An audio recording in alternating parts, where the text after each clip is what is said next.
Assalamualaikum warahmatullahi wabarakatuh. Pada video kali ini saya akan menjelaskan mengenai menggambar diagram batang, diagram pastel, dan histogram dengan kurva normal. Sebelumnya saya akan memperkenalkan diri saya. Perkenalkan, nama saya Laila Alawiyah Pulungan, NIM 4202530011, dengan dosen pembimbing Sudianto Manulang SSI MSC dan asisten lab Nopan Setiadi Tindaon dan Ratna Ardita Sari. Langsung saja ke materi. Diagram. Secara umum pengertian diagram adalah gambar atau grafik yang berisi keterangan dan menjelaskan sarana, prosedur, atau kegiatan yang biasa dijalankan suatu sistem. Diagram juga dapat berarti gambaran atau sketsa yang menggunakan garis dan simbol untuk menerangkan atau memperlihatkan sesuatu. Yang kedua, ada diagram batang. Diagram batang adalah suatu diagram dengan persegi panjang yang mewakili frekuensi dari suatu nilai data tertentu. Semakin besar frekuensi, maka semakin panjang pula persegi panjang yang mewakilinya. Diagram batang biasanya digunakan dalam penyajian data tunggal maupun berkelompok dan berguna untuk melihat tingkat fluktuasi dari suatu data. Terdapat dua jenis diagram batang, yaitu diagram batang tegak atau vertikal dan diagram batang mendatar atau horizontal.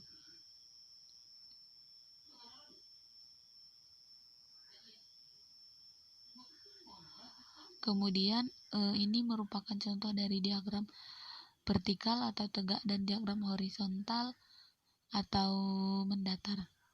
Kemudian diagram pastel. Diagram pastel sama seperti diagram lingkaran, yaitu diagram yang berbentuk lingkaran 3 dimensi. Diagram pastel berisi data-data statistika di dalamnya. Dari segi fungsinya, diagram pastel biasanya digunakan untuk menunjukkan perbandingan dari suatu data terhadap keseluruhan data dalam ilmu statistika. Berikut ini contoh dari data dan diagram pastel atau pi. Nah, kemudian ada grafik histogram. Dalam ilmu statistika, pengertian histogram adalah representasi grafis atau diagram yang mengatur dan menampilkan frekuensi data sampel pada rentang tertentu. Frekuensi data yang ada pada masing-masing kelas direpresentasikan dengan bentuk grafik diagram batang atau kolom. Berikut ini ada beberapa kelebihan dan keunggulan dari penggunaan diagram histogram adalah sebagai berikut. Apakah suatu proses berjalan mendapatkan informasi tentang performa di masa sekarang, mengembangkan pengukuran dan peningkatan proses. Dan berikut ini contohnya, contoh histogram. Baik, langsung saja kita ke aplikasi SPSS-nya. Nah, di sini sudah ada data nilai dengan nilai yang beda-beda. Kemudian langsung saja kita ke menu analis. Terus kita milih deskriptif statis dan frekuensi. Kemudian di sini kita milih chart. Terus kita pilih histogram. Terus kita pilih continue dan oke. Nah, pada menu ini sudah kelihatan statistiknya dan nilai.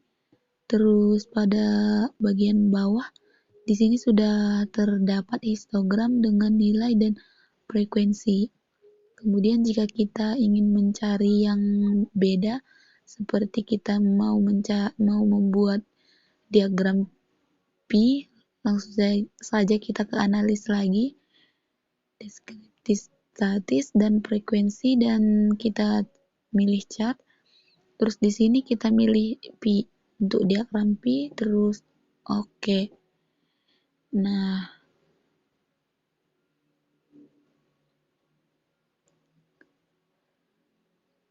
di sini sudah kelihatan diagram pi-nya. dengan nilai dan